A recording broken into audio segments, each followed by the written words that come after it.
Hello everyone. I'm just going to give this a few minutes for people to come on before I invite Michelle on. I'm going to be chatting with Michelle of Waterlily Weddings today. I've worked with Michelle a whole lot over the years, and her team are nothing but professional and just absolutely amazing. So I'm just going to give it a few minutes. Michelle should be joining soon, and I'll come on and we'll start chatting away all about wedding planners and what they can do for your wedding. And if any of you have questions while we're chatting away, please do just put them in the comments and we'll try and get through them. Hi, John.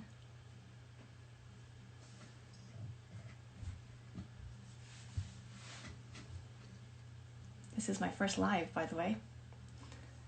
Hi, Michelle.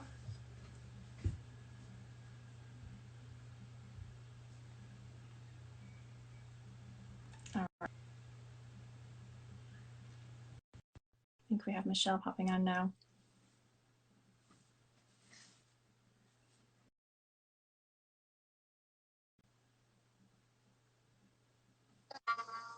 Hi, Michelle. Hi, how are you? I'm good. I can hear you. Oh, there you are. How Good. are You hear me? I'm great. I'm great. I'm trying this new headset, so if the sound is weird, just let me know. I'll unplug it, but it should help a little bit. But yeah, I'm great. Good. Really good. Looking out on another rainy day, but apart from that, we're all living the dream, right? Absolutely, yeah. It's a little bit sunny here at the moment, which is great. It's been a bit rainy, but other than that, can't complain. Nice. So, Nice. Good weather makes a lot of difference. Absolutely. So I'm not going to keep you too long. We are going to keep this kind of shortish, but Yeah. I just want to kind of chat to you about a few questions, and generally I just want to give couples a feeling as to why they would bring a planner on board for their wedding day, what the benefits are, and we'll just go through that. So I guess first thing I'm supposed to start off with basically is what I just said was, why would a couple choose to bring a planner on board for their wedding day, and what benefits can you bring to a wedding? Of course. Yeah. Okay. So the majority of our clients actually use us from the moment they get engaged right through to the wedding day itself. So a lot of our clients come to us and they have a general idea of the style of venue they want to get married in, but other than that, they don't have any kind of thoughts, directions, information. So they're really starting from square.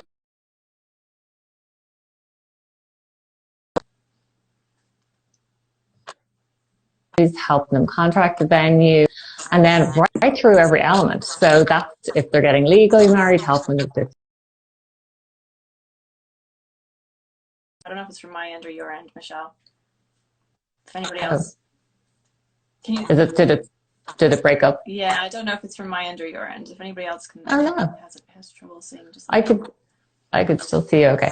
So yeah, I was just saying, so we take them from kind of like engaged to the wedding day. And really that's a journey of getting to know the couple as well as possible, and we deal with a lot of international clients. So for us, it's not always possible to meet the couple in person. And so, it's about Skype calls or Zoom or whatever, and trying to get to know them as best as we can. And then once we've secured a venue, when we're looking at vendors, it's all about really matching the personality of the couple with the right vendor. And I think that's something that comes with time and experience. We've been doing this is our 15th year. So we know the vendors that we work with very well, and we know the right fit for the right couple. So I think that's something that we bring to the table for a couple, because a lot of the time when couples are starting out, they're just doing what all of us naturally do, which is like searching on Google, Wedding Planners Ireland, which is great. And they can see your portfolio. And of course, that's such an insight into your style. But I think to have somebody who's worked with those people before and really get an insight into how they work and what they're going to offer the couple, and, how they're going to work, not just on the day, but over the planning period, right? Because you want to be involved before the day itself. So it's that knowledge of the vendors, and then obviously understanding contracts, what's to be expected, what's the norm, what they can ask for.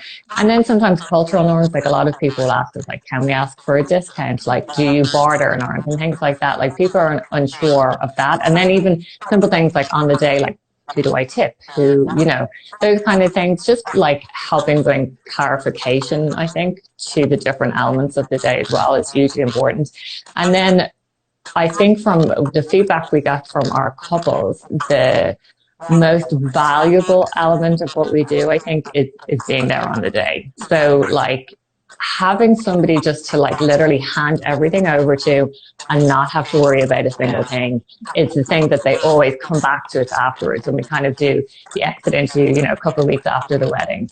That's the thing that brought them the biggest peace of mind. Yeah. So like that's huge. And it's great because it's the part of the job we love most. Like, you know, as with yourself, it's the thing that we're all missing terribly at the moment is like being out there, right? Being out there in the excitement, in the exhaustion. I mean, there's nothing like running around on a wedding day. Like, you know yourself, I think we average between 12 and 15 kilometers on a wedding day. Like you're literally running. Oh, yeah, just running around, like just so great. So that I think is probably one of the key things. And we're actually seeing more and more couples contract us just for on the day than we really ever have before. You do that then? Just yeah. Yeah, so the on the day, it's called an on the day service, but actually starts 2 months out. So we take over with the briefing 8 weeks out, and then about 6 weeks out, we really take over for the couple, just handling all communication from all vendors and last like scheduling and all that kind of thing, so that they can just relax and enjoy the lead up to the wedding, because that's a great buzz as well. Like as people arrive into town and you're meeting up for drinks and you're doing the last bits and pieces, like just to be able to enjoy that and not have to be answering emails from 15 vendors trying to confirm last details. So that starts 6 weeks out and then being there on the day. So yeah, that's definitely something we do. And I think we've definitely seen in the last year and a half couples starting to have relationship with vendors even before they pick them. I think this is something you and I have spoken about before, in that like we've had people approach us and been like, we're just engaged, but I've been following you on Instagram for the last 12 months and I love your stuff. And Instagram has allowed them to have a relationship with the vendors in a much more intimate way than we have ever before. So as a result of that, more people come to us and it's like, oh, I have all my vendors picked. I was basically following everybody before, you know, I even knew exactly what I wanted. So as a result of that, a lot more people just need help in that final lead up and on the day. And from your point of view, Michelle, like, is there any benefits for having you on board from the very beginning versus just coming in for that kind of 2 months before? Yeah, I mean, it depends on the couple, but yes, in the sense that like sometimes I don't think couples know exactly the right questions to ask when they get involved, right? Which is totally understandable. You know, hopefully they're only doing this once in their lifetime. We're doing it like, you know, maybe 50 times a year or whatever. But just, you know, things on contracts like, oh, I thought they were going to stay until midnight. And now they're saying they're going to leave at dinner time, you know, for different elements. Or with hair and makeup, like, oh, I thought they would stay until I was like just about to walk down the aisle. Like just little things like that, which kind of get overlooked at the time of booking it. Then when it comes down to the wedding, it can cause a lot of stress because it's like, you know, unrealistic expectations just simply because they didn't know what to ask. So that's definitely helpful from our side to be involved from the beginning. And also in things like the styling element. Definitely being involved as much as possible when that's starting is great. Just again, to help a couple understand not just what the individual elements are going to look like, but the overall vision for the day and how the different people fit into that. Like that's definitely beneficial. But we also find that when we do get contracted for just on the day, because we know we've been around so long, we generally know most of the vendors anyway, so we can always give them a quick buzz and be like, hey, listen, the bride thinks this, but I know you're generally going to do that. You know, so we can normally catch things at that 8 week out time as well, which is great. So we can contact people and be like, this is what I understand you're contracted for. And then the vendor's like, no, this is actually what it is. And we try and like bridge the gap. So it's fine if they don't have this from the beginning, but I think having this from the beginning is a lot of smoother process. And as well as that, we also know what vendors work well together. Like, you know, like obviously we all work with each other in the industry, but sometimes there's good teams that just click together as well. Absolutely. Now I know you're based up in the States, and you know some of your teams here. So Mhm. is there anything differently, like say if a couple is coming from abroad versus a couple who are already based here? Is there any differences in the planning that you would do around that for each, for like a destination versus a home wedding? So I think the major difference is understanding the cultural difference. Yes. Like our wedding day in Ireland is quite different Very to a wedding day in very the long. States. Yeah, very long, which people are always like, what? We're going to start at 2 and finish at 2? What the heck? But even simple things like, I was just talking to a bride about this morning. They, in the States, they're used to having music throughout dinner, right? You come in, you might do your first dance, sit down, have starter, get up and down. Like that's just not happening in Ireland. So, communicating those cultural differences and understanding like, the band aren't going to start till 9:30. There's going to be 45 minutes setup. And they're like, oh no, for an American, that's not an option, right? And there's ways around that. And again, that's something that comes back to contracts, like knowing to pay the band to come in early in the day and set up so you haven't got that long setup time. So I think the major difference is the understanding cultural difference, and then obviously just trying to give them as much information because they're not going to be able to go over and meet people. Like probably 60% of our clients don't get over to Ireland until the week of the wedding. Yeah. So you're really trying to give them as much information as possible. Whereas with our Irish clients, they have the trials, they can go do their tasting, they can do the venue walkthrough. So it's a little bit different in that sense. But otherwise, it's more or less the same. Perfect. I do have a question here that came in from a bride, lovely Elaine, was asking about when you're working on a budget, is there anything to spend money on that gives you more value, as in for flowers, ones that can be used in the church but also in the venue too? Basically, what's easy to move, like say for flowers, as in the aisle piece can be moved to the table. So is there anything you can do that doubles up or that just gives you more value for money? Right, good question. So I always tell couples when they're looking at their budget to prioritize what's important to them, right? So, for some people it is the flowers. For other people, it's the music and they want to spend like a minimal amount on the florals, but they really want to invest in music, or their photography is really important. So everybody's budget and how they want to spend it is very individual. But when it comes to flowers and decor, I think obviously in the last 12 months, and we continue to see it for like the next year of planning, those beautiful arches at the church are just like at the entrance of the church, like so stunning. Like, I don't know whether like Megan definitely wasn't the first to do it, and I don't know whether Kate and William had it, but I feel like there was a boom in arches at churches, and now it's kind of become the norm. Yeah, it's become a trend, yeah. Right, and they're absolutely stunning, but people don't realize that they take hours to construct and hours to deconstruct. So while they are amazing, you have to allocate that amazing budget just to the church because those things can't be moved. So like inside the church, obviously pedestals can be moved, altar arrangements can be moved, pew end can be moved, but you've also got to be realistic in the time needed to take them from the church and get them to the venue. Like you don't want all of your guests standing outside like, I don't know, like Luttrell Town Castle, you're all standing outside having a drink, and in come the florists with buckets and wires, and like that's just not going to work. It doesn't look right. So you have to be realistic, and I think that's a really good conversation to have with your florist at the beginning. And they are phenomenal doing that, about saying, look, if this is the budget and we want to repurpose as much as possible, like these are the way that we can use flowers in the church, etc. I will say things like candles create a huge bang for your buck, like using that. And with things like that, like you don't always have to hire them, because sometimes you can achieve a similar look by popping over to IKEA or, over the course of planning period, keeping an eye out on stuff in Dunn's and things like that, and just picking up candles and then like gifting them to people afterwards, that tell them to take them home or whatever. We did that with our centerpieces. We just said, whoever wants a centerpiece, just take it home. Just take it. Yeah, absolutely. Brilliant. So again, that's a good conversation to have with your florist on like what they can do, and then how you can kind of supplement that. Right. Okay. And I think if you're in any way good at DIY, and you have the time. And maybe that's a conversation I'm having with a lot of our clients, like what can they do in this postponement time that they wouldn't have previously done? So personalizing stuff that takes time that you didn't have before that now you have. Like maybe that's something you can do, like, you know, the big beautiful mirror seating charts, or, you know, the handwritten place cards, like all of those things that are quite expensive to hire somebody to do that you can now do yourself. We all have time for now. Yeah, yeah. Yeah. So that's what I'm encouraging. Like we've had a number of couples over the years, right?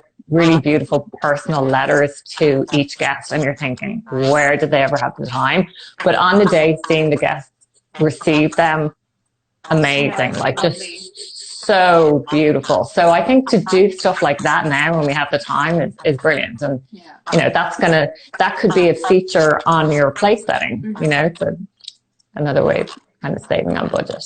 Yeah, that's perfect. I have one more question with regards to budgets while I have you talking about budget. And that's kind of more like, as a planner, when a couple comes to you and say they just have a budget, they don't know where to allocate it, do you have like a way of guiding them into how much they should allocate into each specific part of the wedding? Yeah, exactly. So, I mean, there is, if you go online, there's lots of like budget estimators and things like that.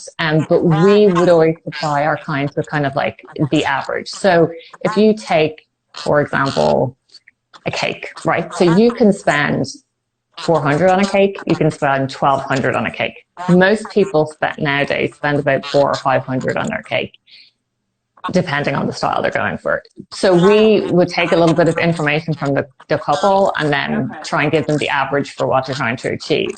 And again, because each part is independent, you know, like we have a certain percentage of couples who are like, I don't like cake. I never liked cake. And I'm like, don't have a cake. No, absolutely. Nobody's really going to remember, you know, that you didn't have a cake. It's not like you're going to look back on your day and be like, the only thing that was missing is our cake. Like, take that money from your cake and allocate it to flowers or allocate it to music or whatever. So we kind of help them through the budget they have and get down to really what's important to them. And I think the other thing is just not to feel overwhelmed by feeling like you have to have stuff. Like, while Pinterest is amazing and we all love it and it's a great resource for the wedding industry, it can be overwhelming and feeling like you have to have all of this stuff, you know, which you really don't. So I think when you're talking about budget, really asking yourself a question like, what is important to us?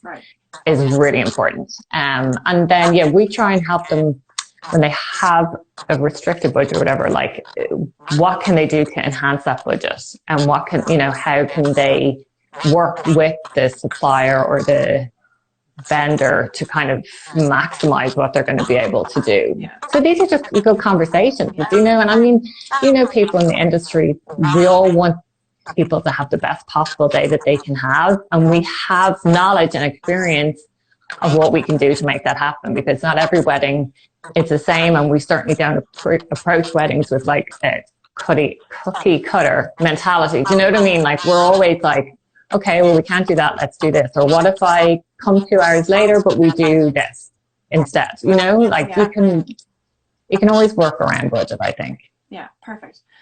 Well, that covers everything I wanted to chat to you about, Michelle. Does anybody else on here have any questions while we're live with Michelle? If not, is there anything else that you wanted to add before we sign off? No, I think just like, don't be afraid to ask questions. And I think when you're starting out on the planning process, like, I'm a big person for just like always asking, and it's okay if the question is no. Like, I don't think anybody in the industry gets insulted by people asking a question, you know what I mean? And we definitely are all here to help, and we know that a couple are doing this probably for the first time. So just reach out, we all have resources. If we don't have the answer, or if I'm not the right fit for a couple for budget reasons, or I don't have the date availability, I'm going to recommend other people in the industry who I've worked with before and we know and love. So, you know, it's a really good network. So even if we can't give a couple what they need, we always will know somebody who can. So yeah, just don't be afraid to reach out. Perfect. I don't think there's anything else. Okay. Thanks, everyone. Cool. I see some notes come up. All right. has questions, obviously come on, pop them on later on, and we'll try and answer them even after this video. But that's perfect. Thanks for All talking, right. Michelle. Thanks a million, Have a Christina. good Have a day. good weekend. You too. Bye. Bye.